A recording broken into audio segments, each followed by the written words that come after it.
पाप का फल किसके खाते में जाए, सेठ, चील या सांप। एक बार एक सेठ को व्यापार में बहुत फायदा हुआ।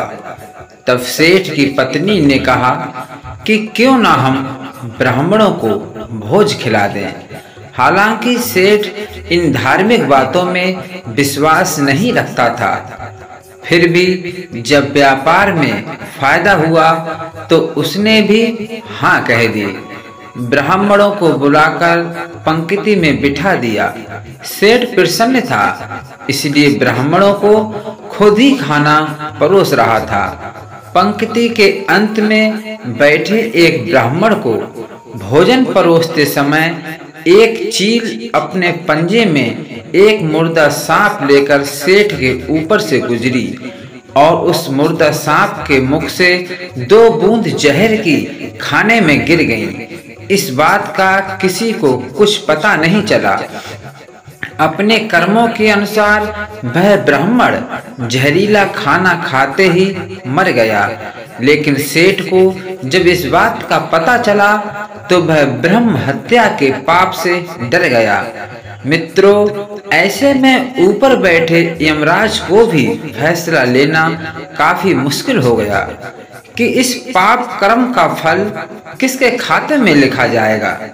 सेठ, जिसको पता ही नहीं था कि खाना जहरीला हो गया है, या वह चील जो जहरीला सांप लेके सेठ के ऊपर से गुजरी, या वह मुर्दा सांप जो पहले से ही मर चुका था।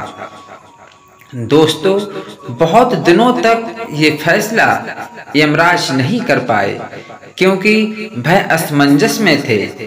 फिर कुछ समय बाद कुछ ब्राह्मण फिर राजा से मिलने राजा के राज्य में आए और वह रास्ता भटक गए थे, इसलिए उन्होंने किसी महिला से महल का रास्ता पूछा। तो उस महिला ने महल का रास्ता तो बता दिया और रास्ता बताने के साथ साथ ब्राह्मणों से ये भी कह दिया कि देखो भाई, जरा ध्यान रखना, वह राजा आप जैसे ब्राह्मणों को खाने में जहर देकर मार देता है। बस मित्रों, जैसे ही उस महिला ने ये शब्द कहे, वैसे ही यमराज ने फैसला ले लिया कि उस ब्राह्मण की मृत्यु के पाप का फल इस महिला के खाते में लिखा जाएगा और इसे इस पाप का फल भुगतना ही होगा। यमराज के दूतों ने पूछा, प्रभु ऐसा क्यों, जबकि उस ब्राह्मण की हत्या में इस महिला की कोई भूमिका भी नहीं थी, और तो और ये महिला वहां पर थी भी नहीं जहां ब्राह्मण की मौत हुई थी।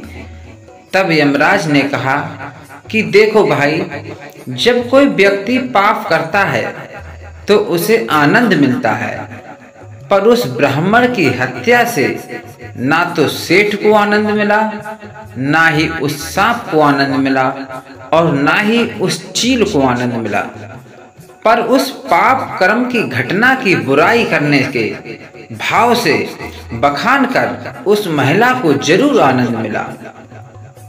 इसलिए सेठ के उस अनजाने पाप कर्म का फल अब इस महिला के खाते में जाएगा। बस मित्रों, इसी घटना के तहत आज तक जब भी कोई व्यक्ति जब किसी दूसरे के पाप कर्म का बखान बुरे भाव से या बुराई करता है, तब उस व्यक्ति के पापों का हिस्सा उस बुराई करने वाले के खाते में डाल दिया जाता है। दोस्तों, अक्सर हम जीवन में सोचते हैं कि हमने तो जीवन में कभी ऐसा कोई पाप नहीं किया, फिर भी हमारे जीवन में इतना कष्ट क्यों आया है। दोस्तों, ये कष्ट और कहीं से नहीं बल्कि लोगों की बुराई करने के कारण उनके पाप कर्मों से आया होता है, जिनको यमराज बुराई करते समय ही हमारे खाते में लिख देते हैं। इसलिए दोस्तों, आज से ही ये निर्णय ले लो कि किसी के भी पाप कर्मों का बखान बुरे भाव से नहीं करना। यानी कि शुद्ध हिंदी भाषा में समझ लो कि किसी की भी फालतू बुराई नहीं करनी है। इसलिए जो जैसा करेगा वह आज नहीं तो कल निश्चय ही भरेगा। जय जय श्री राधे, जय जय श्री कृष्णा।